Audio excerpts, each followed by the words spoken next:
அஸ்மத்குருபரம்பராயை நமஹ. ஸ்ரீமத்யை கோதாயை நமஹ. ஸ்ரீமதே நிகமாந்த மகாதேசிகாய நமஹ. கிழிப்பாசுரத்திலே முதல் பெண்ணை எழுப்பி அழைத்து கொண்டு அடுத்த பெண்ணை எழுப்புவதற்காக அவளுடைய இல்லத்திற்கு இந்த கோபிகைகள்லாம் போகிறார்கள். கீசு கீசென்றெங்கும் ஆனை சாத்தன் கலந்து பேசின பேச்சரவம் கேட்டிலையோ பேய்ப்பெண்ணே காசும் பிறப்பும் கலகலப்ப கைபேர்த்து வாசனருங்குழல் ஆய்ச்சியர் மத்தினால் ஓசைப்படுத்த தகிரரவம் கேட்டிலையோ நாயகப் பெண்பிள்ளாய் நாராயணன் மூர்த்தி கேசவனைப் பாடவும் நீ கேட்டே கிடத்தியோ தேசமுடையாய் திரவேலோர் எம்பாவாய். முதல் பாசுரத்தில் எழுப்பின பெண் பிள்ளாய், சின்ன பெண். இவள் யார் அப்படின்னா, இந்த பாசுரத்தில் நிறைய விஷயங்கள் நம்ம கவனிக்கணும். ஒரு பாசுரத்திலேயும் நாயக பெண் பிள்ளாயின்னு சொல்கிறா இங்கே இருக்கிறவளை.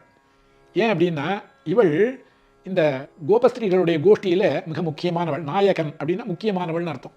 இப்போ இவள் எழுப்புறதுக்கு என்ன சொல்கிறது அப்படின்னா, கீசு கீச்சென்றெங்கு மானை சாத்தன் அப்படிங்கிற சுகி சுகி. இந்த கீசுன்றதை திருப்பி போட்டோம்னாக்க சுகி சுகின்னு சொல்கிறதான். பரத்வாஜ பட்சிகள் அப்படின்னு சொல்கிறான். இந்த பட்சிகள் இது வலியன் குருவிகள்னு பொதுவாக சொல்கிறது உண்டு. ஆனை சாத்தம்னா வலியன் குருவிகள்னு. ஆனால் இந்த பரத்வாஜ பட்சிகள்ன்றது நம்மளுடைய பூர்வாச்சாரியால் அப்படி தான் சொல்கிறா. பரத்வாஜ பட்சிகள் என்ன சொல்கிறது அப்படின்னாக்க சுகி சுகின்னு சொல்கிறதான். கார்த்தால் எழுந்த உடனேவே நல்ல மங்களகரமான ஒரு வார்த்தை, எல்லாரும் சுகத்துடன் இருக்க வேண்டும். சுகி அப்படிங்கிறது தான் கீசு கீச்சு அப்படிங்கிறாப்புல காதில் விழுறது. கீசு கீசென்றெங்கும் ஆனை சாத்தன் கலந்து அப்படின்னா ஒரு பறவை இல்லை, இரட்டை பறவை, 2 பறவைகள் கலந்து பேசின பேச்சரவம் அப்படின்னாக்க இங்கே விசேஷமாக ஒரு வார்த்தை சொல்கிறது உண்டு. என்னன்னா, இந்த அர்த்தம் நம்ம தெரிஞ்சுக்க வேண்டியது அவசியம். பெருமாளும் தாயாரும் 2 பேரும் லோகக்ஷேமத்தை பேசிக்கிறா அப்படிங்கிறது தான் சொல்கிறா. கலந்து பேசின பேச்சரவம் மீண்டுரை வெறுவுரை கேட்டு மீண்டவை கேட்பித்து ஈண்டிய வினைகள் மாண்டிட முயன்று.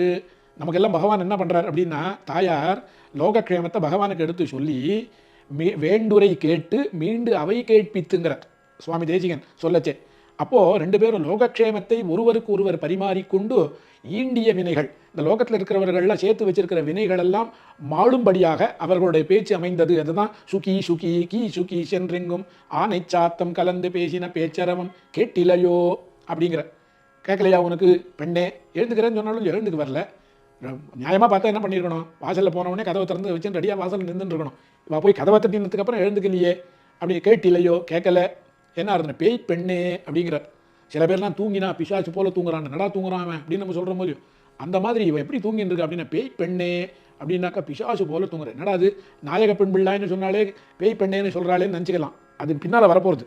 முதல்ல பேய் பெண்ணேன்னு சொல்லி தூக்கத்தில் அந்த மாதிரி இருக்கியே பேய் பெண்ணே காசும். உடனே என்ன பண்ணுறா, அதெல்லாம் மதுபார், அதெல்லாம் ஒன்றும் என் காதில் ஒன்றும் கேட்கல அப்படின்னு. சரி, ஒன்றும் வெளியிலலாம் ஒன்றும் கிடையாது, அந்த மாதிரி யாரும் கேட்க பேசவும் இல்லை, ஒன்றும் கிடைக்காது, நீயா இதையோ சொல்கிறியேங்கிறா. அதுக்கு இந்த கோபி சொல்கிறா, ஆண்டாள் சொல்கிறா, அப்படியா அப்படி இல்லை, காசும் பிறப்பும் கலகலப்ப கைபேர்த்து வாசனரும் குழலாய்ச்சியர் மத்தினால் ஓசைப்படுத்த தைரரவம் கேட்டிலையோ, இவ்வளோ சொல்கிறா. சரி, வெளியில் இருக்குதுன்னு உனக்கு கேட்கல, உங்காத்துக்குள்ளேயே என்ன பண்ணுறா அப்படின்னா, இந்த கோபிகைகள்லாம் என்ன பண்ணுவான்னா, எல்லா ராத்துலேயும் காலங்கார்த்தால் எழுந்து தயிர் கடைவா. தயிரை வச்சுட்டு பாலை வச்சுட்டு கடைஞ்சிட்டே இருப்பான். அந்த மாதிரி வாசனரும் குழலாய்ச்சியர், சுவாபாவிகமாகவே நல்ல வாசனையை உடையதான கூந்தலை உடைய கோபிகை குழல் ஆய்ச்சியர் மத்தினால் ஓசைப்படுத்த தயிர் கடையிற சத்தம் கேட்க தயிர் அரவம் கேட்டிலையோ, காதல உடலையா உனக்கு நாயக பெண் பிள்ளாய்ன்றா. அவள் உடனே தெரிஞ்சுட்டு எழுந்து வரப்போறா. அதுக்கு முன்னால் நாயக பெண் பிள்ளாய் பேய் பெண்ணேன்னு சொல்லிட்டோமே, அதனால் ஏதாவது கோபம் வந்துன்னு வராதே இருந்துட போகிறாளேன்றதுனால எங்களுக்கெல்லாம் நாயகியாக இருக்கக்கூடியவளே நீ, முக்கியமானவள் நீ இல்லைன்னா நாங்கள் போய் பகவத் பக்தி பண்ணி என்ன பிரயோஜனம்? நாயக பெண் பிள்ளாய் நாராயணன் மூர்த்தி. இங்கே பாருங்க, இங்கே 2 நாமா. அங்கே வரச்சே என்ன சொல்கிறார், உள்ளத்து கொண்டு முனிவர்களும் மெல்ல எழுந்து அரியன்ற பேரரவம் அப்படிங்கிறது ஒரு திருநாமம் சொல்லிட்டாங்க. இங்கே என்ன சொல்கிறான்னா, நாராயணன் மூர்த்தி கேசவனை. இந்த 3 நாராயணன் மூர்த்தி கேசவனின்னு 2 திருநாமம் இங்கே வருது. இந்த திருநாமங்கள் எல்லாம் சொல்ல வேண்டும்னு நாம் நினச்சிட்டு இருக்கோமே, நீ வரமாட்டேங்கிறியே. நாராயணன் மூர்த்தி கேசவனை பாடவும் நீ கேட்டே கிடத்தியோ. நாங்கள்லாம் பகவன் நாமாவை சொல்லிட்டு வாசலில் நின்றுட்டு இருக்கோம். என்ன நீ கேட்டே கிடத்தியோ, இன்னும் நீ படுத்துட்டுருக்கிய. அதனால தான் உன்னை பேய் பெண்ணேன்னு சொன்னேன், தப்பாக நினச்சிக்காத. நீ நாயக பெண் பிள்ளாய், எங்களுக்கெல்லாம் நாயகியாக இருக்கக்கூடியவள், நீ எழுந்து வரமாண்டாமா அப்படின்னு கேட்குறா. இவளுக்கு என்ன அப்படின்னாக்க, இந்த உள்ள படுத்துட்டு பாருங்க, அவளுக்கு என்னன்னாக்க சேஷத்துவ ஞானம். என்னன்னா, பகவானை தான் அனுபவிச்சுன்னு படுத்துட்டு இருக்கா உள்ளுக்குள்ள. அவள் ஒன்றும் சாதாரணமாக படுத்துட்டு இருக்கல. அவளுக்கு என்ன ஞாபகம் என்னன்னாக்க, பகவான் இடத்துலேருந்து தான் நம்ம எப்படியும் சரணாகதி பண்ணிட்டோம்.